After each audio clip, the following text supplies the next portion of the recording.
এবার আমরা চলে আসব কিসে? এবার আমরা চলে আসব অবশ্যই কিন্তু রাশিফলের আলোচনায়। রাশিফল এটা আমি দিচ্ছি হচ্ছে 3 থেকে 9 জুনের জন্য। প্রথমেই বলবো যে বিশেষ বিষয়টা আপনাদের বললাম সেগুলো ফলো করবেন। এবার চলে আসবো সরাসরি রাশিফলে। রাশিফলের ক্ষেত্রে যেটা বলবো সেটা হচ্ছে যে মেষ রাশির ক্ষেত্রে লগ্নে চন্দ্র মঙ্গলের বড় দুর্লভ মহালক্ষ্মী যোগ, ফলে আর্থিক প্রাপ্তির জন্য সময় খুবই ভালো। যত সময় যাবে তত উন্নতি করতে থাকবেন। পাশাপাশি জীবনে এগিয়ে চলবার পথে আপনারা কিন্তু প্রচুর এই সপ্তাহে ভালো ভালো ফলাফল পাবেন। রিলেশনশিপের ক্ষেত্রে এগিয়ে যাওয়ার একটা শুভ সম্ভাবনা দেখতে পাচ্ছি, এটা খেয়াল করুন। পাশাপাশি যেটা বলবো, মেষ রাশির মানুষজনের অনেক দিন পর ফরচুনটা হঠাৎ করেই ফেভার করতে শুরু করেছে, সেটাকে কাজে লাগান, অবশ্যই ভালো হবে। এর সঙ্গে সঙ্গে যেটা বলবো, রিলেশনশিপের ক্ষেত্রে যেহেতু রাশিতে মঙ্গল, হঠাৎ করে রেগে যাওয়ার একটা প্রবণতা আসতে পারে, সেটাকে একটু কন্ট্রোল করুন। কারণ প্রিয়জনের সঙ্গে রেগে গিয়ে কথাবার্তা বললে পরে অযাচিত রিলেশনশিপে সমস্যা হবে, এটা খেয়াল রাখবেন। চলে আসবো এরপর মেষের পর বৃষ রাশির আলোচনায়। বৃষ রাশির ক্ষেত্রে কিন্তু রাশিতেই চতুর্গ্রহী যোগ, অর্থাৎ রবি, বৃহস্পতি, শুক্র, বুধ, 4টি শুভ গ্রহ একসঙ্গে পাচ্ছেন, আর কি চাই। ফলে এই সপ্তাহে নতুন কোনো মাইলস্টোন, নতুন কোনো চাকরির সুযোগ, ব্যবসায় নতুন কিছু শুরু, এবং এছাড়াও আর্থিক প্রাপ্তির জন্য সপ্তাহটা খুবই ভালো। পাশাপাশি যারা এতদিন ধরে রিলেশনশিপের ক্ষেত্রে একটু না না শুনছিলেন, তারা হঠাৎ করে হ্যাঁ হওয়ার সম্ভাবনা কিন্তু বেড়ে যাবে। ফলে এটাও কিন্তু একটা খুব পজিটিভ দিক, এটাকে অবশ্যই কাজে লাগান, 100% আপনার জন্য এই সপ্তাহটা খুব ভালো যেতে চলেছে। পাশাপাশি বলবো, শুক্র, বুধ এবং বৃহস্পতি একসঙ্গে থাকার কারণে, রবি গ্রহকেও একসঙ্গে থাকার কারণে এই সপ্তাহে কিন্তু আপনাদের নতুন কিছু অবশ্যই শুরু করতে হবে। বিশেষ করে 6 জুনের পর, অর্থাৎ 7, 8, 9 এই 3 দিন কিন্তু আপনারা খুব ভালো নতুন কোনো কাজ শুরু করবার জন্য খুবই ভালো সময়। চলে আসবো এরপর মিথুন রাশির আলোচনায়। মিথুন রাশির ক্ষেত্রে দ্বাদশে চতুর্গ্রহী যোগ, ফলে বাইরের থেকে আর্থিক প্রাপ্তির শুভ সূচনা হতে পারে। চাকরি বা ব্যবসা সূত্রে বাইরে যাওয়ার একটা সুযোগ, হঠাৎ করে দুরাগত কোনো আত্মীয় পরিজনের থেকে বেশ কিছু অর্থপ্রাপ্তি, বা অনেক দিন ধরে টাকা আপনার ডিউ ছিল সেই টাকা পাওয়ার একটা সম্ভাবনা কিন্তু এই সপ্তাহে তৈরি হচ্ছে মিথুন রাশির জাতক জাতিকাদের জন্য। রিলেশনশিপের ক্ষেত্রেও বলবো মোটামুটি বিষয়টা ভালো। যারা প্রেম জীবন বা বিবাহিত জীবনে আছেন তাদের জন্য একটা বেশ দূরাগত জায়গায় ভ্রমণের একটা সুযোগ আসতে পারে, তাকে অবশ্যই কাজে লাগান। পাশাপাশি বলবো অবশ্যই আপনাদের জন্য কিন্তু মা তারার আরাধনা খুব ভালো ফলাফল দেবে। 5 এবং 6 দুদিনেই পারলে পরে করবেন, যদি না পারেন 2 দিন করতে তাহলে 5 তারিখটা অবশ্যই করবেন সন্ধ্যের পরে। চলে আসবো এরপর কর্কট রাশির আলোচনা। কর্কট রাশির ক্ষেত্রে হঠাৎ করে সময় ঘুরতে শুরু করেছে, রিলেশনশিপ ভালো হচ্ছে, লোকজনের সঙ্গে আচার ব্যবহার ভালো হচ্ছে, লোকজন আপনাকে পদ প্রতিষ্ঠা, সম্মান ইত্যাদি দিচ্ছে। এই পজিটিভিটিগুলো কিন্তু খুব রয়েছে, সেটাকে কাজে লাগান। পাশাপাশি যেটা বলবো, এর পাশাপাশি আরও একটা জিনিস বা পজিটিভিটি যেটা রয়েছে সেটা হচ্ছে কোথাও না কোথাও আপনি কিন্তু খুব পজিটিভ ফিল করবেন, জীবনে খুব আনন্দ পাবেন, সেটাকে কাজে লাগাতে চেষ্টা করতে হবে। এরপর চলে আসবো সিংহ রাশির আলোচনায়। সিংহ রাশির ক্ষেত্রে মোটের ওপর ছক খুবই ভালো। সিংহ রাশির জন্য মোটামুটি আর্থিক প্রাপ্তির যোগ, চাকরি ব্যবসায় উন্নতি এবং বেশ কিছু জায়গা থেকে অর্থপ্রাপ্তির শুভ সূচনা হওয়ার কিন্তু সুন্দর ফলাফল আপনারা পাবেন, এগুলোকে কাজে লাগাবেন। তার পাশাপাশি যেটা কাজে লাগাতে হবে সেটা হচ্ছে কোথাও না কোথাও আপনারা জীবনের চলার পথে ভালো ফলাফল পেতে গেলে অবশ্যই কিন্তু দ্বিতীয়ের যে কেতু গ্রহ রয়েছে তার প্রতিকার স্বরূপ অবশ্যই একটু কালো কুকুরদের, রাস্তায় যারা বিচরণ করে সেই ধরনের কুকুরদেরকে একটু কিছু খাওয়ার জন্য, মানে ননভেজ নয় ভেজ আইটেম, বিস্কুট বা এই টাইপের কিছু খাওয়ানোর ব্যবস্থা করবেন, অবশ্যই ভালো ফলাফল পাবেন।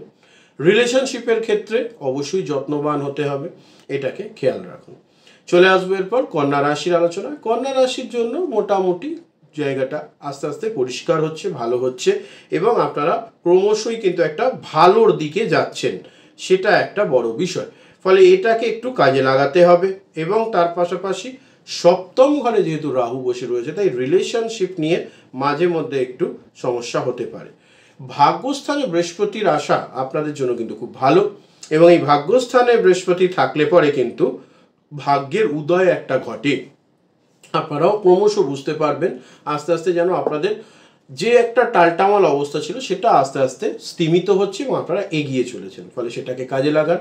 রিলেশনশিপের ক্ষেত্রেও কিন্তু ভালো পজিটিভ জিনিস দেখতে পাচ্ছি, সেটাকেও আপনাদেরকে খেয়াল রাখতে হবে, কারণ অনেক সময় যোগ আমাদের কাছে আসে কিন্তু আমরা সেই মতো প্রস্তুত থাকি না, এটা একটা বড় বিষয়। এবার চলে আসবো আমরা তুলা রাশির আলোচনায়। তুলা রাশির ক্ষেত্রে অবশ্যই অষ্টমে শুক্রের অবস্থান মহিলাদের ক্ষেত্রে গাইনো রিলেটেড প্রবলেম দিতে পারে। তার পাশাপাশি সূর্য শুক্রের একসঙ্গে অষ্টমে থাকা দারিদ্র দোষকে বাড়াবে, ফলে হঠাৎ করেই সব ভালো চলতে চলতে একটু আর্থিক সন্তুষ্টিটা কম হবে, আর্থিকভাবে সমস্যা তৈরি হতে পারে 3 থেকে 9 এই সপ্তাহে, ফলে এটাকে একটু খেয়াল রাখুন। বাদ বাকি জিনিসগুলো মোটামুটি ভালো। সপ্তমে চন্দ্র এবং মঙ্গলের একসঙ্গে থাকা কোথাও না কোথাও কিন্তু পার্টনারের সঙ্গে একটা কোয়ালিটি টাইম স্পেন্ড এবং রিলেশনশিপ ম্যারিড লাইফের ক্ষেত্রে একটা ভালো রোম্যান্টিক সময় কাটানোর সুযোগ কিন্তু রয়েছে, সেটাকে কাজে লাগান। চলে আসবো বৃশ্চিক রাশির আলোচনায়। বৃশ্চিক রাশির ক্ষেত্রে কিন্তু সর্বদিক থেকে জিনিসটা ভালো। বিবাহের ক্ষেত্রে শুভ যোগ, এগিয়ে যাওয়ার সুযোগ থাকছে, জীবনে এগিয়ে যান, কাজে লাগান।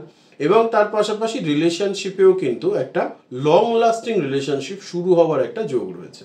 বৃশ্চিক রাশির এই যে শুভ যোগটা এসছে সপ্তমে বৃহস্পতি, সেখানে কিন্তু আপনাদের অনেকেরই যাদের বিবাহের ডেট আটকে ছিল, অনেক দিন ধরে বিবাহ হচ্ছিল না, দেখাশোনা চলছিল, ভালো পাত্রী পাওয়া যাচ্ছিল না বা পাত্র জুটছিল না ভালো, সেইটার কিন্তু কিছুটা নিরসন হয়ে বিবাহের ক্ষেত্রে একটা ভালো যোগ তৈরি হচ্ছে। অবশ্যই বৃশ্চিক রাশির মানুষেরা এটা ব্যাপারে চিন্তা ভাবনা করতে পারেন। আর্থিক প্রাপ্তির জন্য বৃশ্চিক রাশির এই সপ্তাহ বিশেষভাবে ভালো, ফলে সেটাকে কাজে লাগান। এরপর চলে আসবো আমরা অবশ্যই কিন্তু ধনুরাশির আলোচনায়। আর্থিকভাবে, রিলেশনশিপের দিক থেকে এবং তার সঙ্গে সঙ্গে মানসিকতার দিক থেকে সব দিক থেকেই কিন্তু আপনাদের জন্য সময় অতীব ভালো, সেটাকে কাজে লাগান। নতুন কোনো প্ল্যান করতে পারেন যেটা আপনাদেরকে এগিয়ে দেবে, অবশ্যই কাজে লাগাবেন। চলে আসবো মকর রাশির আলোচনায়। মকর রাশির ক্ষেত্রে আর্থিক প্রাপ্তির শুভ যোগ, রিলেশনশিপে উন্নতি, শরীর স্বাস্থ্য আরও ভালো হবে এবং আপনারা ক্রমশ বেটার ফিল করবেন, ফলে এই সপ্তাহটা মকর রাশি জাতক জাতিকাদের জন্য কিন্তু খুবই ভালো একটা সময় দেখতে পাচ্ছি। তার পাশাপাশি আরও একটা বিষয় যেটা দেখতে পাচ্ছি সেটা হচ্ছে হঠাৎ করে নতুন কোনো সুযোগ আসতে পারে, যেটার মাধ্যমে আপনাদের আর্থিক সমৃদ্ধি হওয়ার খুব ভালো যোগ কিন্তু রয়েছে, ফলে এগুলোকে কাজে লাগাবেন। চলে আসবো কুম্ভ রাশির আলোচনায়। কুম্ভ রাশির ক্ষেত্রে তৃতীয় বসা মঙ্গল আপনাদেরকে স্ট্রাগলের মধ্যে রাখবে, একটু লড়াই আপনাদেরকে বেশি করতে হবে, কিন্তু চতুর্থের বৃহস্পতি আপনাদেরকে আর্থিকভাবে সমস্যা হতে দেবে না, ফলে হয়তো পরিশ্রম হবে কিন্তু তারপরে আপনাদের আর্থিক লাভও কিন্তু হবে, সেটাকে কাজে লাগান। এইভাবে এগোন, নিশ্চিত জীবনে ভালো ফলাফল পাবেন। একটু নিজের শরীর স্বাস্থ্যের প্রতি নজর দিন, হঠাৎ করেই কোনো পেটের কমপ্লেন, গোলযোগ হওয়ার একটা সম্ভাবনা রয়েছে, সেটার জন্য একটু সতর্ক থাকতে হবে। বেশি রাত জাগা, উল্টোপাল্টা খাওয়া দাওয়া করা, কুম্ভ রাশির জাতক জাতিকারা এটা থেকে একটু বিরত থাকুন, অবশ্যই ভালো ফলাফল পাবেন। Last but not the least চলে আসবো আমরা মীন রাশির আলোচনায়। অনেক দিন পর মীন রাশি একটু নিঃশ্বাস ভালো নিতে শুরু করবেন। মোটামুটি 2 তারিখের সকাল থেকেই দেখবেন আপনাদের সময় অনেকটা ভালো হয়ে যাচ্ছে। কারণটা কি সেটা আর বলছি না, দেখবেন ভালো হচ্ছে অবশ্যই, এবং বলবেন হ্যাঁ দাদা একটা অ্যাস্ট্রোলজার বলতে। তো এটাকে কাজে লাগান, সেই মতো এগিয়ে চলুন। তার পাশাপাশি লগ্নে রাহু থাকলে পরে মানুষজন একটু না তাড়াহুড়োতে সব কর্ম করবার চেষ্টা করে, আমি বলবো একটু সময় নিন, ধৈর্য ধরুন, অবশ্যই জীবনে উন্নতি করবেন। চাকরি বা ব্যবসার ক্ষেত্রে নতুন সুযোগ আসবার সম্ভাবনা রয়েছে এবং তার পাশাপাশি আপনার কিন্তু আর্থিক প্রাপ্তির একটা সুযোগ রয়েছে। খেয়াল রাখবেন আর্থিক প্রাপ্তি যেন সুদূর প্রসারী ফলাফল আপনাদের জীবনে নিয়ে আসে, এগুলো কাজে লাগান, অবশ্যই ভালো হবে। রিলেশনশিপের ক্ষেত্রে যেহেতু সপ্তমে কেতু রয়েছে, একটু সতর্ক থাকতে হবে, হঠাৎ করে রিলেশনশিপ বা ম্যারিড লাইফের মধ্যে তৃতীয় কোনো ব্যক্তির আনাগোনায় সব কিছু লণ্ডভণ্ড হয়ে যেতে পারে, তাই মীন রাশির মানুষজনেরা এ ব্যাপারে একটু সতর্ক থাকুন। 12 রাশির জন্য সবচেয়ে বেস্ট যে প্রতিকার করলে আপনারা ভালো ফলাফল পাবেন সেটা হচ্ছে অবশ্যই কিন্তু আপনারা রেগুলার মা তারা আরাধনা করুন, অবশ্যই ভালো ফলাফল পাবেন। আপনাদের জীবনে আয়ু, আরোগ্য, ঐশ্বর্যে ভরে উঠুক, আপনার প্রত্যেকে ভালো থাকুন, সুস্থ থাকুন, এই কামনা করি।